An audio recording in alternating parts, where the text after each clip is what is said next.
Hello friends, how are you? I am Satyanarayan. I am a 2019 batch IPS officer, and in this video we are going to talk about an important concept, National Green Hydrogen Mission. So this National Green Hydrogen Mission is in news in the recent days, and what is green hydrogen we are going to cover in this video. So first of all, recently government has cleared around 20,000 crore package for National Green Hydrogen Mission, and the objective of this mission is to make India a global hub for the production of green hydrogen. So for that we need to understand what is green hydrogen. But before that we will be talking about the four objectives of the mission which the government has announced, and they are: first is creation of export opportunities for green hydrogen and its derivatives. So export और उसके पहले जो है वो we have to improve the manufacturing. So both manufacturing, development of the indigenous manufacturing capacities, और एक बार जब green hydrogen manufacture होने लग जाएगी तो फिर उसको जो है वो हमारी इंडस्ट्री में भी यूज़ करना है, और उसके अलावा जो है हम एक्सपोर्ट करने की भी कोशिश करेंगे. So that is the second objective. Third is जो हमारी डोमेस्टिक इकोनॉमी है, जहाँ पे फ्यूल्स की ज़रूरत पड़ती है, जहाँ पे सेक्टर्स ऐसे हैं जहाँ पे एनर्जी की ज़रूरत पड़ती है, जैसे कि आपका स्टील इंडस्ट्री है, आपकी रिफाइनरीज़ है, वहाँ पे जो है वो आपका बहुत सारा जो फॉसिल फ्यूल्स हैं उनका इस्तेमाल होता है. तो the second important goal is to decarbonization of the energy sector and use in the mobility applications as well. And fourth is fuel the key sectors of economy using hydrogen. So these are the four broad objectives you have to write down in the mains exam if the question is asked. But prelims के point of view से जो question बनने वाले हैं वो हम आगे की slides में discuss करेंगे. सबसे पहले हम जानते हैं कि हाइड्रोजन फ्यूल होता क्या है. So hydrogen we all know that it is like most common element in the nature, and but it does not exist independently. So for example H2O is a compound having two hydrogen and one oxygen. So hydrogen को जो है वो इस molecule से extract किया जा सकता है, and there are so many different processes available for that. So one of the process which is like known as electrolysis. This is an electrical process and in which जो है कैटेलाइजर्स use किए जाते हैं. उन कैटेलाइजर्स में जो है वो आप एक तरफ से H2O यानी कि पानी डालते हैं, और फिर उसके बाद में उससे H2 जो है यानी कि हाइड्रोजन जो है उसको अलग कर लिया जाता है, और O2 जो है ऑक्सीजन जो है उसको एटमॉस्फेयर में रिलीज कर लिया जाता है. But although this hydrogen is a clean molecule, but जो इसको एक्सट्रैक्शन करने की जो प्रोसेस है that is energy intensive process, यानी कि इसमें जो है वो काफ़ी एनर्जी आपकी खर्च होती है. So as a concept the potential of a hydrogen as a fuel has been like in existence for more than last 150 years. Scientist जो है वो इस पे रिसर्च कर रहे हैं, बट इस पे जो सीरियस रिसर्च है that started taking place only after the 1970s, जब ऑयल प्राइसेस में बहुत सारे शॉक्स लगे थे.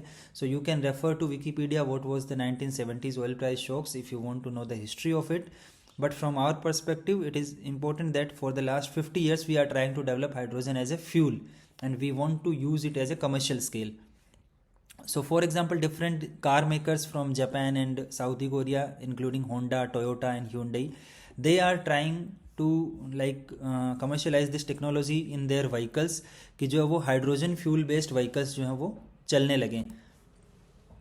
अभी there is important concept, three types of hydrogen are there: gray, blue and green hydrogen. So this mission is for the green hydrogen, national green hydrogen mission.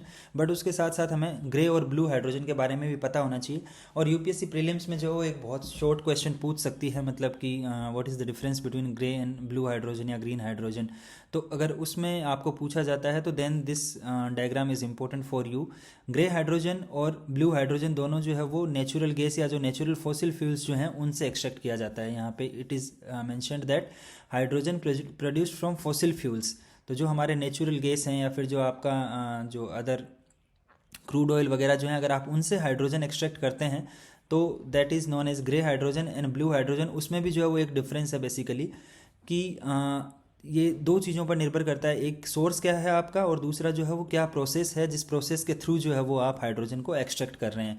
तो अगर आप ग्रीन हाइड्रोजन जब सॉरी नॉट ग्रीन हाइड्रोजन, जब आप natural gas से hydrogen extract करते हैं और जो CO2 जो एटमॉस्फेयर में अगर रिलीज हो रही है then it is known as grey hydrogen. But ये यहाँ पे जो है वो कार्बन डाइऑक्साइड का एमिशन एटमॉस्फेयर में हो रहा है.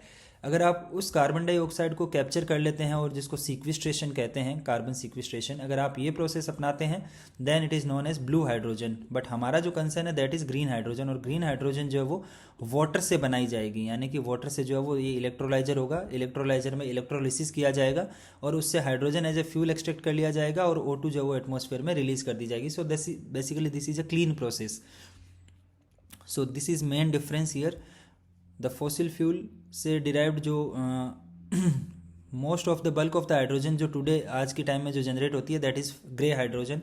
उसके अलावा जो कार्बन सीक्विस्ट्रेशन और स्टोरेज ऑप्शन के साथ किया जाता है that is blue hydrogen, and hydrogen generated using electrolysers powered by renewable sources of energy is known as green hydrogen. अगर आप जो conventional sources of electricity production है, यानी कि कोल जो हमारा major source of electricity production है, अगर आप उससे इलेक्ट्रोलाइजर्स को चला के और अगर हाइड्रोजन निकाल रहे हैं तो that will not be completely green hydrogen, because उसमें आप जो है फॉसिल फ्यूल्स का फिर भी इस्तेमाल कर रहे हैं, और हमारा टारगेट है कि फॉसिल फ्यूल्स का इस्तेमाल जो है वो कम होना चाहिए।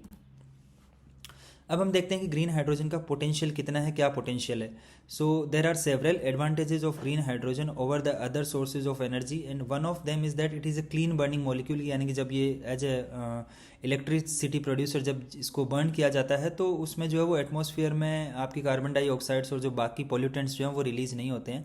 सो that will help in decarbonize the range of sectors including iron and steel, chemicals, transportation, जो ये बड़े बड़े सेक्टर्स हैं जो एनर्जी इंटेंसिव सेक्टर्स हैं, यहाँ पे जो है वो इनको क्लीन किया जा सकता है और इनका जो है वो डीकार्बनाइजेशन किया जा सकता है। अनदर इंपॉर्टेंट चीज़ है कि कुछ ऐसे सोर्सेज ऑफ रिन्यूएबल एनर्जी है कि जो इनको ग्रिड में इस्तेमाल नहीं किया जा सकता। फॉर एग्जांपल जब आप सोलर एनर्जी जनरेट करते हैं तो सोलर एनर्जी को आप जो है वो ग्रिड में डालने में काफ़ी दिक्कत आती है उसको, आप क्योंकि वो कंटिन्यूस सोर्स ऑफ एनर्जी रहता है, इसलिए जो है उसको स्टोर करना मुश्किल होता है। तो आप इसको जो है वो इस वाले को आप हाइड्रोजन प्रोडक्शन में यूज़ कर सकते हैं, यानी कि जब हाइड्रोजन प्रोडक्शन में इलेक्ट्रोलाइजर्स को जो चलाने के लिए जो एनर्जी चाहिए उसमें आप इस वाली रीन्यूएबल एनर्जी का इस्तेमाल कर सकते हैं। तो बेसिकली ओवरऑल जो है ये रीन्यूएबल प्लस रीन्यूएबल, यानी कि आप यूज़ भी रीन्यूएबल एनर्जी कर रहे हैं और उससे प्रोड्यूस भी जो है वो रीन्यूएबल एनर्जी ही हो रही है। तो एट प्रेजेंट जो है आपका जो ग्रीन हाइड्रोजन है that is not commercially viable, but अभी जो इसकी मार्केट में कॉस्ट है वो अराउंड 350 to 400 पर केजी है, लेकिन अगर हमारा जो टारगेट है that is to bring around 1000 per KG, यानी कि अगर इस रेट के आसपास आ जाएगा 1000 रुपीज़ पर केजी तो this will like be little bit commercially viable. तो maybe in future it is possible, and this is basically the aim of this national green hydrogen mission. जो आपका हाइड्रोजन एनर्जी मिशन जो government ने 20,000 करोड़ के जो budget से announce किया है उसका बेसिकली यही पर्पज़ है कि आने वाले टाइम में जो इंडस्ट्रीज हैं उनको सब्सिडी सपोर्ट दिया जाए और जो R&D जो है उसमें इन्वेस्ट किया जाए, so that the target of the lower cost of the production of the electrolysers can be brought down, so that this green hydrogen can be made cost competitive. That is our main purpose of this mission.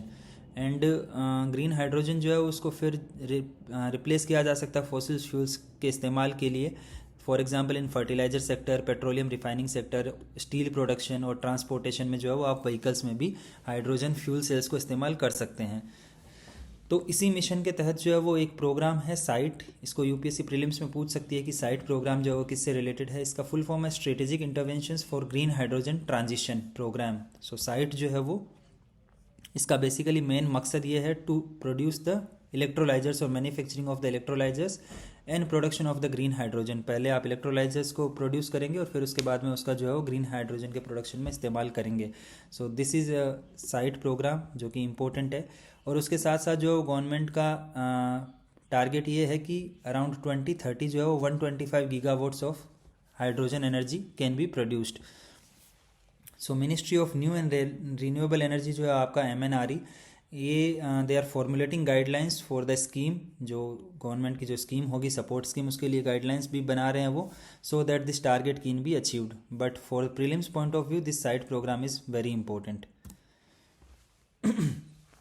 Now we will talk कि how hydrogen can be used as a fuel, यानी कि hydrogen को exactly आप use करेंगे कैसे। तो first of all hydrogen is an energy carrier, it is not a source of energy, यानी कि हाइड्रोजन जो है वो एनर्जी को सिर्फ कैरी कर सकता है, इससे एनर्जी आपको मिलती नहीं है। सो हाइड्रोजन फ्यूल जो है उसको ट्रांसपोर्ट किया जाना चाहिए। बेसिकली फ्यूल सेल स्टैक होता है, यानी कि एक फ्यूल सेल होते हैं वो जो सीरीज़ में लगे रहते हैं, तो एक फ्यूल सेल स्टैक बनती है और उस फ्यूल सेल में बेसिकली जो केमिकल एनर्जी जो होती है वो इलेक्ट्रिकल एनर्जी में कन्वर्ट होती है। ये साइंस जो साइंटिफिक पॉइंट ऑफ व्यू से जो इंपॉर्टेंट फैक्ट है वो ये है कि जो हाइड्रोजन फ्यूल सेल है उसमें केमिकल एनर्जी को इलेक्ट्रिकल एनर्जी में प्रोड्यूस किया जाता है और जो प्रोसेस होता है उसको ऑक्सीडाइजेशन और रिडक्शन, यानी कि ऑक्सीडेशन रिडक्शन प्रोसेस होती है। दोनों रिएक्शंस पैरेलली चलती है, इसको रेडॉक्स रिएक्शन भी कहते हैं। तो उसी में जो है वो, अगर आप साइंस बैकग्राउंड से हैं तो आप फ्यूल सेल और रेडॉक्स रिएक्शन अच्छे से समझते हैं। But even from the journalist point of view जो हाइड्रोजन फ्यूल सेल होते हैं बेसिकली ये सीरीज ऑफ फ्यूल सेल मिलके एक फ्यूल स्टेक बनाएगा और उसी से जो है वो हाइड्रोजन फ्यूल को इस्तेमाल किया जाएगा। और जो फ्यूल सेल बेस्ड व्हीकल्स जो होते हैं वो मोस्टली हाइड्रोजन और ऑक्सीजन को कंबाइन करते हैं and they produce electricity to power the electric motor. तो इस वजह से जो है वो इनको इलेक्ट्रिक व्हीकल्स, यानी कि जो ईवी जो है इलेक्ट्रिक व्हीकल्स, उनकी कैटेगरी में इनको रखा जा सकता है, जो हाइड्रोजन बेस्ड जो हाइड्रोजन सप्लाइड जो आपके व्हीकल्स हैं उनको। और जो हाइड्रोजन फ्यूल कार्स हैं they have almost near zero carbon footprint and hydrogen जो है अराउंड 2 to 3 टाइम्स एफिशिएंट है burning fuel compare to the other electric chemical reaction convert, like जो कंबशन होता है आपका, या फिर जो बाकी जो आपका फ्यूल है पेट्रोलियम डीजल वगैरह, जो ये जो जलता है उससे ये 2 से 3 टाइम ज़्यादा एफिशिएंट है और क्लीन भी है। So hydrogen cell is both clean and efficient. अब हम देखते हैं कि इंडिया में जो इनके कहाँ कहाँ इस्तेमाल हो रहे हैं या कहाँ कहाँ इस्तेमाल हो सकते हैं। तो सबसे पहला जो आपका जो ऐसे सेक्टर्स हैं जहाँ पे उनको इलेक्ट्रीफाई कर पाना मुश्किल है, यानी कि hard to electrify sectors. For example जो आपका शिपिंग है या फिर जो आपका एयर ट्रेवल जो है, इनमें आप इलेक्ट्रीफाई नहीं कर सकते बिकॉज मोस्ट ऑफ इंडिया का जो इलेक्ट्रिसिटी ग्रिड जो है वो कोल डिपेंडेंट है, यानी कि हम इलेक्ट्रिसिटी जो बनाते हैं वो कोल से बनाते हैं और आने वाले टाइम में भी कोल से बनाते रहेंगे। तो ऐसी कंडीशन में जब हम इलेक्ट्रिसिटी हमारी जो है वो कोल से बना रहे हैं, तो जो इलेक्ट्रिसिटी से चलने वाले व्हीकल्स हैं वो भी एक तरीके से पोल्यूटेंट का काम करते हैं।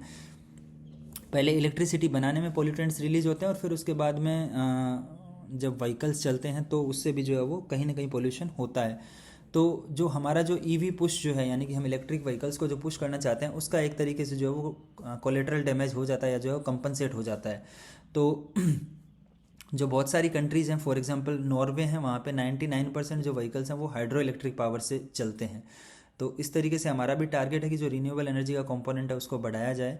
और ऑटो सेक्टर के अलावा जो है वो पेट्रोलियम रिफाइनिंग और स्टील में जो है वो इनका मेन इस्तेमाल किया जा सकता है, इनको जो आपका हाइड्रोजन फ्यूल है इसका। और this is an important fact from prelims point of view कि इन अप्रैल 2022 जो आईओसी की जो रिफाइनरी है जोरहट आसाम में, they have installed first like India's first 99.99% pure green hydrogen plant. यानी कि ये पूछा जा सकता है कि फर्स्ट 100% या 99.99% प्योर ग्रीन हाइड्रोजन प्लांट किस स्टेट में लगा है या फिर किस कंपनी ने लगाया है, तो ये IOCL ने असम में लगाया है, जोरहट में। सो this is important fact from prelims point of view. उसके अलावा कुछ और फैक्ट्स हैं। फॉर एग्जांपल केरला ने जो है वो अपना एक अलग ही high level working group establish किया है to on the hydrogen economy mission. जो उनका केरला का जो उनका खुद का जो हाइड्रोजन इकोनॉमी मिशन है, तो Kerala is one such state जो अपना खुद का जो है हाइड्रोजन इकोनॉमी मिशन ऑपरेट कर रहा है। और उस जो हाई लेवल वर्किंग ग्रुप है उसका काम यही है to divide strategic road map, policy formulation and implementation plans for the investment in green hydrogen, यानी कि ग्रीन हाइड्रोजन के सेक्टर में जो है वो इन्वेस्टमेंट आए, ये इस हाई ग्रुप का काम है, वर्किंग हाई ग्रुप। और Kerala want to develop itself as a green hydrogen hub. So this is another important state. उसके अलावा जो है वो आपका जो नेशनल ग्रीन हाइड्रोजन मिशन है, इस मिशन के तहत स्टील सेक्टर को जो है वो पर्टिकुलरली चुना गया है, steel sector. and it has been proposed to set up pilot plants with part funding from the government and to explore the feasibility of using green hydrogen in direct reduced iron production। यानी कि जो steel industry में DRI production जो होता है, यानी कि direct reduced iron जो होता है, उसमें बेसिकली इस नेचुरल गैस की जगह हाइड्रोजन फ्यूल को इस्तेमाल किए जाने के लिए गवर्नमेंट ने जो इस मिशन में स्पेसिफिक प्रावधान रखा है। सो अगर ये पायलट प्रोजेक्ट्स जो सफल होते हैं, if they are successful, then these DRI units in the steel sectors they will be encouraged for the large scale adoption process. अगर एक बार पायलट स्केल पे सक्सेस हो जाता है तो फिर उनका जो कमर्शियल स्केल पे इस्तेमाल किया जाएगा। उसके अलावा IOC का जो R&D सेंटर है, they in collaboration with the Tata Motors they had earlier carried out trials for hydrogen cell और हाइड्रोजन फ्यूल सेल बसेज, यानी कि टाटा और जो आपका IOC है ये मिलके बस चलाने की कोशिश कर रहे हैं। उसके अलावा जो कंपनीज हैं, private companies such as Reliance and Adani and JSW and Acme Solar, they have also plans to tap the green hydrogen opportunity, although it may not be very useful for prelims, but आप mains में अगर ये question पूछा जाता है तो आप लिख सकते हैं। और अडानी जो है उन्होंने अनाउंस किया था कि they will collaborate with French Total Energy, जो टोटल एनर्जी एक फ्रांस की कंपनी है। उनका मकसद है to create world's is largest green hydrogen ecosystem in India. So Adani is trying to tap this green fuel or green hydrogen potential. And एक US based company है Ohmium international, इन्होंने जो अपना India's first green hydrogen factory establish किया कर्नाटका में। सो this is also important from prelims point of view. So thank you so much guys for watching the video till the end, and I hope that you can expect a question in prelims with respect to renewable energy या फिर जो आपका specific question with respect to national green hydrogen mission. So these important facts like site program और ये सब जो है वो काफ़ी important हो जाता है। So that's why I thought let's cover all these concepts in just one video. और आप जो इंडिया की जो INDC टारगेट्स हैं उसमें भी 2022 में रिवीजन किया गया था, तो आप जो इंडिया के रिवाइज्ड INDC टारगेट्स हैं उनके बारे में भी आप प्रिपेयर कर लीजिएगा। There can be a question in prelims. So thank you so much guys once again, and I request you to like this video, share it with your other friends who are preparing for the UPSC, and if you have not subscribed to channel till now, please subscribe and आप notification भी on कर लीजिए, so that whenever I upload a new video you get the notification and you are able to watch, so you do not miss anything.